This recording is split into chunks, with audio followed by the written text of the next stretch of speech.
시카고 갈비의 명가, 시카고 갈비하우스가 9시를 알려드립니다.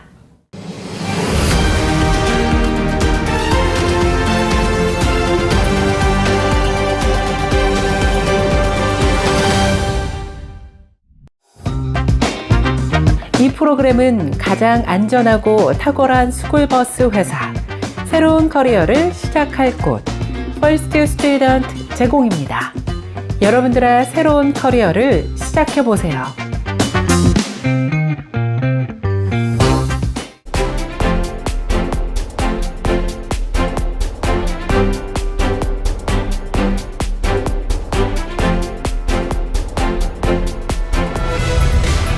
(3월 5일) 수요일 세븐데이스 헤드라인 뉴스입니다. 워싱턴 DC의 연방의회 의사당에서 열린 도널드 트럼프 대통령의 집권 2기 첫 의회 연설이 논란입니다. 아메리칸 드림의 부활이라는 주제의 연설을 시작한 지 5분 만에 민주당 소속 엘 그린 하원 의원이 트럼프 대통령을 향해 당신은 권한이 없다고 큰 소리로 항의하자 공화당 의원들이 USA를 외치며 맞서면서 연설이 중단된 것입니다. 결국 공화당 소속인 마이크 존슨 하원 의장의 경고를 무시한 그린 의원은 의사당 밖으로 쫓겨났고 공화당 의원들 사이에서는 환호성이 터졌습니다. 트럼프 대통령은 그 어느 때보다 성공적인 시대를 목격하게 될 것이라고 선언했습니다. 또 젤렌스키 우크라이나 대통령의 편지를 받았다면서 그가 미국과 우크라이나 간의 광물 개발 협정에 서명할 준비가 돼 있다는 의사를 전해왔다고 밝혔습니다. 한국에 대해서도 향후 알래스카 천연 가스 파이프라인 사업에 참여하는 것을 환영한다는 입장을 밝힌 가운데 김정은 북한 국무위원장이나 북미 관계에 대해서는 한마디도 언급하지 않았습니다. 한편 트럼프 대통령의 의회 연설은 약 100분간 이어졌는데 이는 1964년 이후 미국 대통령의 의회 국정연설 중 최장 기록이라고 AP통신은 전했습니다. They're Russian young people, they're Ukrainian young people, they're not Americans, but I want it to stop. Meanwhile, Europe has sadly spent more money buying Russian oil and gas than they have spent on defending Ukraine, by far. Think of that. They've spent more buying Russian oil and gas than they have defending. And we've spent perhaps $350 billion like taking candy from a baby. That's what happened. And they've spent $100 billion. What a difference that is. And we have. 트럼프 대통령은 첫 의회 연설에서 예고한 대로 상호 관세를 4월 2일부터 부과할 것이라며 한국을 특정했습니다.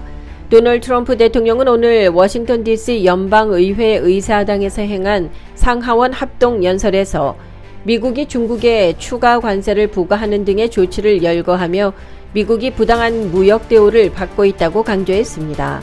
이어 한국은 평균적으로 미국보다 4배 높은 관세를 부과한다면서 군사를 포함한 여러 형식으로 도와주고 있는데도 이렇게 부당한 대우를 받는다고 말했습니다.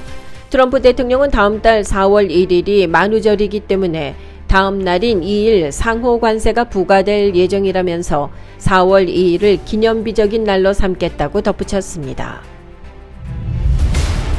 트럼프 관세 부과 조치에 한인 수입 물류 업체들도 큰 타격을 입을 것으로 예상되면서 많은 한인들의 우려 섞인 목소리가 나오고 있습니다. 식당 장비 수입 업체는 물론 요식 업계도 외식비가 오를 것이라고 우려했습니다. 25%의 관세와 소비자의 세금 부담이 0%에서 20%로 오른다고 가정할 때 과연 누가 소비를 하게 될지 의문이라는 것입니다. 특히 통상정책 영향을 많이 받는 제조와 물류 관련해서 한국 기업과 현지 한인업체가 직격탄을 피하기 힘들 것으로 보입니다. 어쩔 수 없이 피해를 감수해야 하는 것은 결국 소비자의 몫이 될 수 있습니다. 트럼프 행정부 출범 이후 교회, 학교, 병원 등 민감 구역 내 서류 미비 이민자 단속이 늘면서 어린이 병원까지 이민당국 대응 지침을 내놨습니다. 아틀란타의 한 아동병원은 전 직원에게 이민세관 단속국 ICE 대응 지침을 알리는 이메일을 발송하고 ICE 요원이 예고 없이 방문할 경우 침착하게 원내 경비원에게 단속 사실을 알리고 환자와 그의 가족에 대한 개인정보를 제공해서는 안 된다고 안내했습니다. 한편 이와 관련해 시카고 이민자 보호교회 네트워크에서도 오는 3월 18일 화요일 오전 10시 시카고 한인제일연합감리교회에서 목회자 대상 이민 단속 대응 설명회를 개최한다고 밝혔습니다. 이민 단속국이 교회를 방문했을 때 교회는 어떻게 대응해야 할까요? 시카고 이민자 보호교회 네트워크에서 목회자들을 대상으로 하는 이민 단속 대응 설명회를 2025년 3월 18일 화요일 오전 10시에 시카고 제일연합감리교회에서 엽니다. 최근 서류 미비 이민자들을 대상으로 하는 단속과 체포가 이어지고 있고 그동안 민감지역으로 분류되었던 교회, 병원, 학교까지 이민 단속이 가능해지면서 많은 이들이 불안해하고 있습니다. 실제로 교회조차 불안하여 가지 못하는 교인들이 있다는 소식이 들려옵니다. 어떤 교회들에서는 이민 단속국이 교회 앞에서 기다리고 있다가 서류미비 신분의 이민자를 체포하는 일들이 일어나고 있습니다.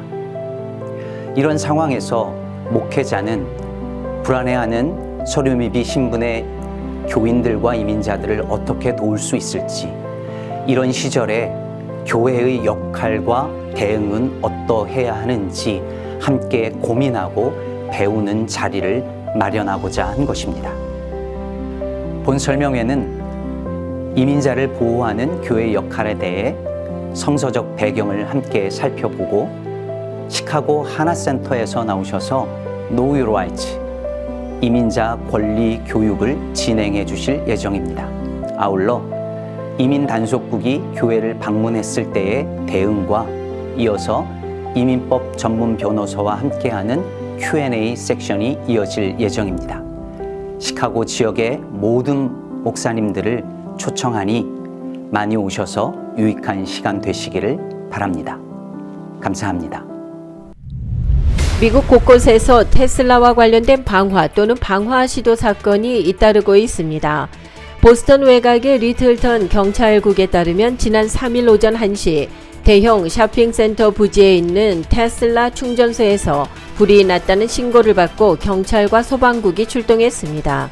현장에서는 여러 대의 테슬라 충전기가 불길에 휩싸여 연기를 뿜어내고 있었고 현장의 대원들은 전기회사에 연락해 해당 충전소의 전기를 끊어달라고 요청했습니다. 경찰은 또 전기회사의 담당 부서가 도착하기를 기다리던 와중에 인근에 있던 또 다른 충전소에서 화재가 발생하면서 도합 7개의 충전기가 불에 탔다고 전했습니다. 지난달 27일 콜로라도주 지방검찰청은 테슬라 딜러십 매장에 방화를 시도하고 차량을 파손한 혐의로 42살의 여성을 붙잡아 기소했다고 전했습니다. 이 용의자는 테슬라 매장 외벽에 스프레이 페인트로 나치라는 단어를 쓰고 인근에 주차되어 있던 테슬라 차량에 불을 지른 혐의를 받고 있습니다. 3월 17일 샌 패트릭 데이를 맞아 시카고에서도 축제가 곧 시작됩니다. 미국을 포함해 아일랜드, 캐나다, 호주, 뉴질랜드 그리고 아르헨티나까지 여러 나라에서 패트릭 성인을 기리기 위한 대규모 축제가 열립니다. 특히 시카고에서 열리는 샌 패트릭스 데이는 시카고강 녹색 물들이기 행사가 매우 유명해 매해 100만 명이 넘는 시민들과 관광객들이 몰리는 가운데 올해 시카고강 녹색 물들이기는 오는 15일 토요일 오전 10시에 시작됩니다. 이상으로 3월 5일 수요일 오늘의 헤드라인 뉴스를 전해드렸습니다.